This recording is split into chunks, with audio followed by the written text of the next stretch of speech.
জালে জাল নোটের পাহাড়। মাটিয়ার দিকে নজর রাখবো। মাটিয়ায় জাল নোট আর সেই ৩৪ লক্ষ টাকার জাল নোট উদ্ধার মাটিয়ায়। তোমার কাছে জাল নোট আছে, ফেক কারেন্সি, কোথায় আছে সেগুলো বের করো, ওটা ভালো করে দেখো, চেনগুলো দেখি কি আছে, বের করে এখানে রাখো।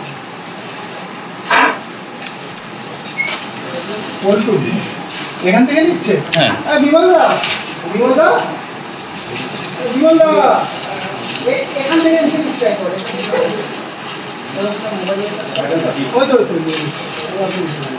সরাসরি চলে যাবো। জিয়াউল আলম রয়েছে আমার সঙ্গে, জিয়াউলের সঙ্গে কথা বলবো। জিয়াউল, একে তো এত লক্ষ টাকার জাল নোট উদ্ধার হলো, কিভাবে পুলিশ খোঁজ পেল? অন্যদিকে একটা বাংলাদেশি যোগ উঠে আসছে, কি জানা যাচ্ছে? একদম দেখো, পুলিশ তেমনটাই মনে করছে বাংলাদেশের যোগ রয়েছে। অর্থাৎ মাটিয়ার খোলাপথ এলাকা থেকে আব্দুল করিম অর্থাৎ রাজা, তার বাড়িতে গোপন সূত্রে খবর পেয়ে বসিরহাট এসওজি এবং মাটিয়া থানার পুলিশ যৌথভাবে সেখানে গিয়ে তল্লাশি করে। অর্থাৎ গোপন সূত্রে খবর পেয়ে তার বাড়িতে যায়, গিয়ে একেবারে সরাসরি এই ব্যক্তির রাজার কাছ থেকে কিন্তু প্রায় বিশাল পরিমাণে প্রায় ৩৪ লক্ষ টাকা, অর্থাৎ সবটাই কিন্তু জাল টাকা, সেই টাকা উদ্ধার করে এবং টাকা তৈরির আরো সরঞ্জাম সেখানে কিন্তু উদ্ধার হয়েছে। অর্থাৎ এর সঙ্গে একাধিক অপরাধমূলক সঙ্গে যুক্ত রাজা। এর আগে একাধিকবার তিনি গ্রেপ্তার হয়েছেন, একাধিকবার বাংলাদেশে যোগ পাওয়া গেছে এবং বাংলাদেশের সঙ্গেও টাকার বিনিময়, এমনটাও কিন্তু পুলিশ সূত্রে খবর। ইতিমধ্যেই কিন্তু রাজাকে হেফাজতে নিয়ে আরো কোথায় কোথায় এই টাকা রয়েছে, কোথায় কোথায় টাকা তিনি সাপ্লাই করতেন, এই জাল টাকা, সবটাই তদন্ত করার জন্য পুলিশ হেফাজতে নেওয়া হয়েছে। কিন্তু এই রাজার আরেক দাদা, তিনিও কিন্তু এই কারবারের সঙ্গে যুক্ত। তিনি কিন্তু এই খবর পাওয়ার পরে তিনি কিন্তু এলাকা ছাড়া, তাকে খুঁজছে পুলিশ। কিন্তু যেভাবে এই ৩৪ লক্ষ টাকা জাল কারেন্সি অর্থাৎ কোথা থেকে আনলো এবং কোথায় ছাপানো হয়েছিল, সবটাই তদন্ত করে দেখছে মাটিয়া থানার পুলিশ। ইতিমধ্যে কিন্তু রেড করলাম প্রচুর পরিমাণে ২০০০ টাকা, ৫০০ টাকা এবং ২০০ টাকাকে ফেক নোটস আমরা ওখান থেকে উদ্ধার করলাম, যার টোটাল ভ্যালু আছে অ্যাপ্রক্সিমেটলি 33,56,300 রুপিস। অনেক হোয়াইট পেপার কাটিংস ছিল, যার সাইজ 2000 রুপিস এবং 500 রুপিসকে সাইজ থেকে মেল করছে। আমরা ওটাকে भी সিজ করেছি। যার বাড়িতে এটা রেড করেছি ওর নাম আছে শেখ আব্দুল কলিম, ডাকনাম রাজা। ওকে আমরা অ্যারেস্ট করেছি। নদিয়ায় ফের পাকড়াও ৪ অনুপ্রবেশকারী। বাংলাদেশি চোরাপথে সীমান্ত পেরিয়ে পুলিশের জালে ৪ অনুপ্রবেশকারী। এক দালালকেও গ্রেফতার ধানতলা থানার পুলিশের। ধানতলা থানার পুলিশে অভিযানে সাফল্য। গতকালই হাঁসখালিতে জালে ৭ অনুপ্রবেশকারী। আজ ফের পাকড়াও ৪ অনুপ্রবেশকারী সহ ৫।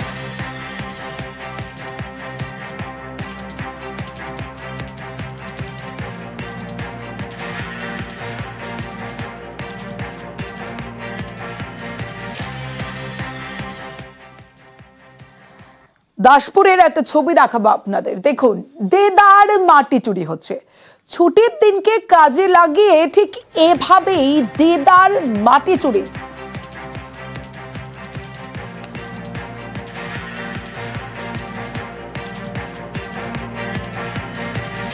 আর যে ছবি দেখছেন, বৈধ কাগজ ছাড়াই ৮ বিঘার পুকুরের মাটি বিক্রির অভিযোগ। নিউজ 18 বাংলার ক্যামেরায় মাটি চুরির ছবি, আর ক্যামেরা দেখেই চম্পট মাটি ব্যবসায়ী। চালানগুলো থাকে কোথায় কি আছে দেখান। চালান আনতে গেছে। হ্যাঁ, চালান আনতে কোথায় কোথায় আছে? আমার ভাই কাটতে গেছে। আপনার নাম কি? আমার নাম অবিনাশ দোলই। আরে গাড়িটা অবিনাশ দোলই, যাও তুমি দেখছি।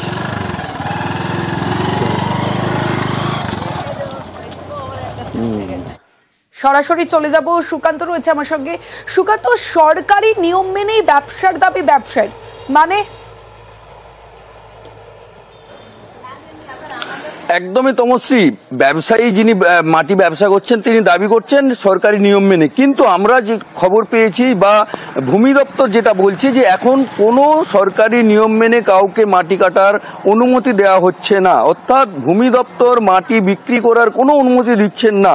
তাহলে কি করে এই ব্যবসায়ী দাবি করতে পারেন তিনি সরকারি নিয়ম মেনেই কাজ করছেন? আর যদি তাই হয়ে থাকে তাহলে তমশ্রী আমাদের ক্যামেরা দেখে তিনি পালিয়ে গেলেন কেন, বা কাগজ দেখাবেন বলেছিলেন সেই কাগজই কোথায়? যে কাগজ দেখাচ্ছেন সেই কাগজ কিন্তু বৈধ কোনো কাগজ নয়। এক কথায় দেদার মাটি চুরি হচ্ছে, আর যার ফলে রাজস্ব হারাচ্ছে সরকার। আর এই ঘটনাটি দাসপুর 1 নম্বর ব্লকের নিমতলা এলাকায়, যে জায়গায় দেখা যাচ্ছে একটি বড় পুকুরের মাটি, সেই মাটি কিন্তু বিক্রি হয়ে যাচ্ছে দাসপুরের বিভিন্ন এলাকা সহ ঘাটাল এলাকায়। এক কথায় মাটি চুরির ফলে কিন্তু সরকার রাজস্ব হারাচ্ছে।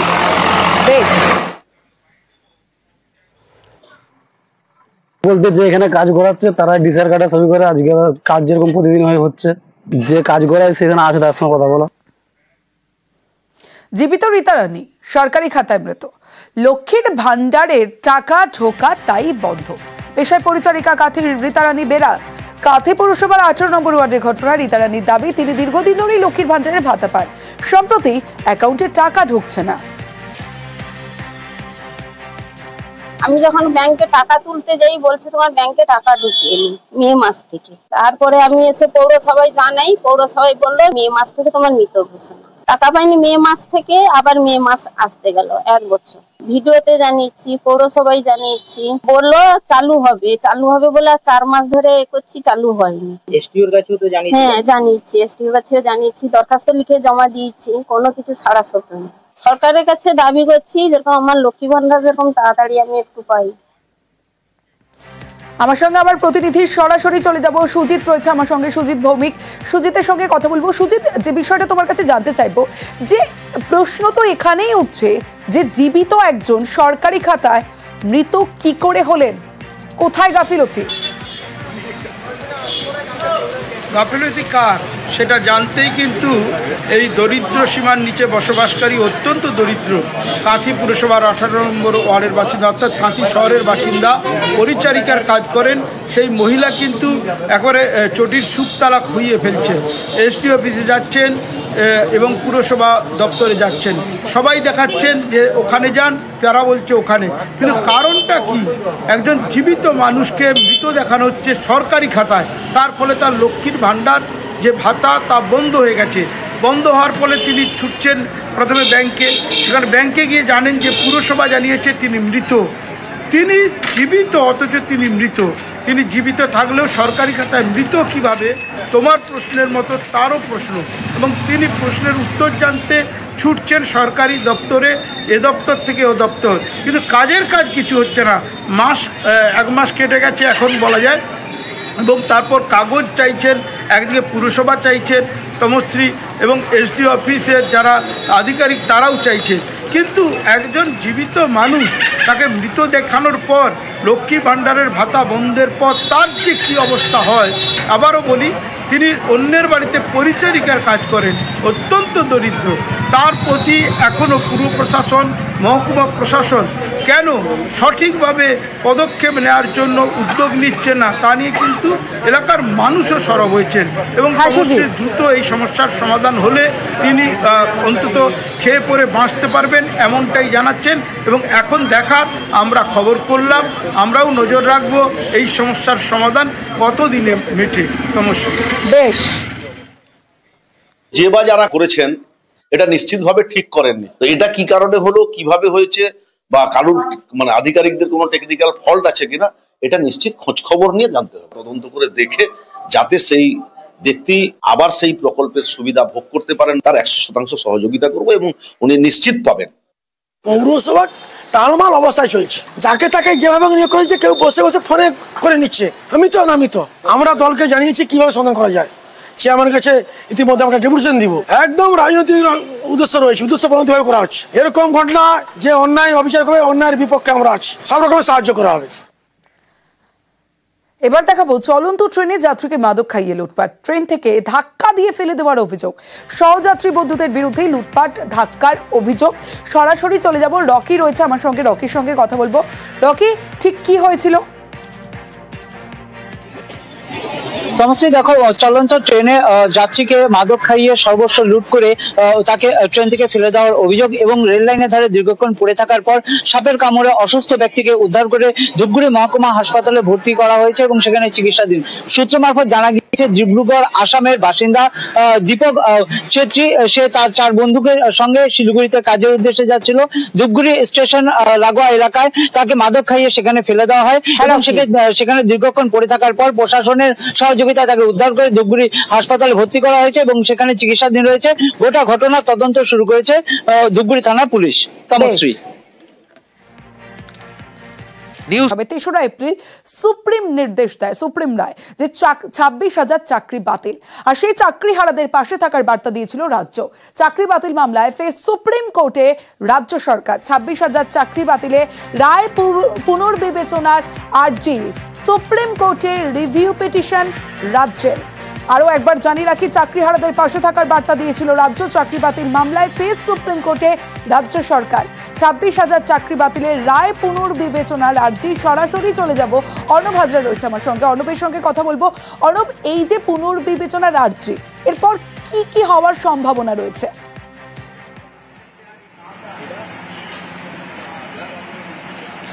দেখো, প্রধান বিচারপতি সঞ্জীব খান্না এবং বিচারপতি সঞ্জয় কুমারের বেঞ্চে 8 মে এই পুনর্বিবেচনার যে আবেদন রাজ্য সরকার এবং একই সঙ্গে স্কুল সার্ভিস কমিশনের তরফে করা হয়েছে তার শুনানির আকারে আসতে পারে। এখনো পর্যন্ত সেটাই খবর সুপ্রিম কোর্ট সূত্রে। এবং এক্ষেত্রে যে রিভিউ পিটিশন কবে হবে, 1 মাস পরে হবে কিনা, 1 মাসের মধ্যে হবে কিনা, কারণ সুপ্রিম কোর্টের নিয়ম হচ্ছে কোনো রায় ঘোষণা হয়ে গেলে তার 1 মাসের মধ্যে তার যদি কোনো পুনর্বিবেচনা চাওয়ার থাকে সেটা 1 মাসের মধ্যে চাইতে হয় এবং সংশ্লিষ্ট যে বেঞ্চ অর্থাৎ প্রধান বিচারপতির বেঞ্চে এই রায়ে বেসছিল সেই বেঞ্চে তার পুনর্বিবেচনা আরেকবার বিবেচনা করা হয় এবং এক্ষেত্রে 1 মাসের সময়কালের মধ্যেই রাজ্য সরকার এবং এসএসসি এই আবেদন করেছে। এখন যেটা সবথেকে বড় বিষয়, আমরা আমাদের রাজ্যের রাজনৈতিক চর্চা হতে পারে বা বিভিন্ন অফিসে আদালতে রাস্তাঘাটে যে চর্চা, প্রত্যেকেই চেয়েছেন প্রকৃত যোগ্য যারা তাদের চাকরি যেন বাদ না যায় এবং এই যোগ্য অযোগ্য এখনো পর্যন্ত পৃথক করা সম্ভব হয়েছে। একাংশ দাবি করছে, এসএসসির তরফে দাবি করা হয়েছে, ইতিমধ্যে তারা ডিআই অফিসে তালিকা পাঠিয়েছে এবং সেখানে তারা এই যোগ্যের তালিকা দিয়েছে এবং সিবিআই যে চার্জশিট দিয়েছিল বা সিবিআই যে নথি দিয়েছিল, যে হার্ড ডিস্ক দিয়েছিল, সেই সূত্র মেনে এসএসসির কাছে এই মুহূর্তে যোগ্য অযোগ্য তালিকা প্রস্তুত এবং সেই যোগ্য অযোগ্যর পৃথকীকরণ করা গেলে তাহলে পুনর্বিবেচনা হওয়া সম্ভব, অর্থাৎ অযোগ্যরা বাদ দিক সুপ্রিম কোর্ট, প্যানেলটা রেখে দিক, যোগ্যদের চাকরি রেখে দিক, এমন একটা আবেদন সেখানে হয়েছে। এসএসসি যেমনটা বারবার দাবি করেছে 3 এপ্রিল এই রায় আসার পর থেকে। অন্যদিকে রাজ্য সরকারের তরফ থেকে প্রথম দিন থেকে এই রায় আসার পর এই প্রতিক্রিয়া সামনে এসছে, সেটা খোদ মুখ্যমন্ত্রী হতে পারে বা রাজ্য শিক্ষামন্ত্রী হতে পারে, যে রায় আমরা দেখব, আইন বিশারদদের সঙ্গে পরামর্শ করব এবং পুনর্বিবেচনার জন্য আমরা যাব। অর্থাৎ রাজ্য সরকার কিন্তু প্রথম থেকে এই পথটা খোলা রেখেছিল এবং সেই পুনর্বিবেচনা আবেদনটাও কিন্তু রাজ্যের তরফে করা হয়েছে সুপ্রিম কোর্টে। এবং যেটা আশার আলো সব থেকে বেশি এখানে, তা হচ্ছে এসএসসি রাজ্য সরকার উভয়ই চাইছে এক্ষেত্রে পুনর্বিবেচনা হোক এবং এই পুনর্বিবেচনা যদি যোগ্য অযোগ্যের পৃথকীকরণ করার মধ্য দিয়ে হয় তাহলে এর থেকে ভালো খবর কিছু হতে পারে না। এখন দেখার সুপ্রিম কোর্ট কিভাবে নেয়, এই পুনর্বিবেচনার আবেদন গ্রহণ করে নাকি অন্য কোনো বার্তা দেয়। কারণ ইতিমধ্যে একবার কিন্তু মডিফিকেশন অ্যাপ্লিকেশন অর্থাৎ সাময়িক পরিবর্তন ইতিমধ্যে আবেদন হয়েছে, যেক্ষেত্রে পুরো প্যানেল বাতিল করা হয়েছিল। সেই চাকরির মেয়াদ অন্তত যোগ্যদের জন্য 31শে ডিসেম্বর পর্যন্ত বাড়ানো হয়েছিল, যদি 31শে মের মধ্যে নতুন করে নিয়োগ পরীক্ষার বিজ্ঞপ্তি দিতে হবে এবং পরীক্ষা নিতে হবে, প্রক্রিয়া শেষ করবে 31শে ডিসেম্বর মধ্যে, এই বিষয়টাও ছিল। কাজেই এই দ্বিতীয়বার যে পুনর্বিবেচনার আবেদন হলো এসএসসি এবং রাজ্যের তরফে, সেক্ষেত্রে সুপ্রিম কোর্টের ভার্সন কি, তার পর্যবেক্ষণ কি, সেটার দিকে কিন্তু তাকিয়ে এই মুহূর্তে লাখ লাখ পরীক্ষার্থী এ রাজ্যে। বেশ, আমরা আশাবাদী রাজ্য যখন আমাদের সেই আর্জিটাকে পুনর্বিবেচনা করতে সুপ্রিম কোর্টে যাবে, সেক্ষেত্রে আমরা যাতে পুনরায় আমরা স্কুলে ফিরতে পারি সেই দাবি নিয়ে, সেই জোরালো দাবি রাজ্য সরকারের পক্ষে থাকবে, সেই জোরালো দাবি এসএসসির পক্ষে থাকবে। সেই জোরালো দাবির জন্যই আমরা এখানে এসেছি এবং যতটা সম্ভব তাড়াতাড়ি আমরা আমাদের স্কুলে ফিরতে পারি, আমরা যাতে আমাদের বেতনে ফিরতে পারি, এই আশা রাখছি। কিন্তু আমরা যতক্ষণ না দেখছি ওই রিভিউ পিটিশনে কি কি আর্জি রয়েছে, সেখানে আমাদেরকে অন্তর্ভুক্তি করেছে কিনা, আমাদেরকেও স্কুলে যাওয়ার জন্য আবেদন করেছে কিনা রিভিউ পিটিশনে, ততক্ষণ পর্যন্ত আমরা কোনো মন্তব্য রাখতে পারছি না। সে রায় বা শুনানি যেদিনই হোক, কিন্তু আমরা আশাবাদী যে আমরা কোনো অনৈতিক কাজের সাথে যুক্ত নই এবং আমাদেরকে কোনো কোর্ট আমাদেরকে অযোগ্য প্রমাণ করতে পারেনি বা কোনো ইনভেস্টিগেশন এজেন্সিও করতে পারেনি। তাই আমরা শুনানিতে আমরাই সফল হব এই আশাই আমরা রাখছি। আসছি পরের খবরে। খড়গপুর আইআইটিতে ফের পড়ুয়ার মৃত্যু। 14 দিনের মাথায় উদ্ধার আরও এক পড়ুয়ার দেহ। হস্টেলের ঘরে উদ্ধার তৃতীয় বর্ষের পড়ুয়ার ঝুলন্ত দেহ। ডাকা ডাকিতে সারা না মেলায় পুলিশকে খবর বাকি আবাসিকদের। দরজা ভেঙে বিহারের তরুণের দেহ উদ্ধার পুলিশের। আইআইটি পড়ুয়ার মৃত্যুতে তদন্তে পুলিশ।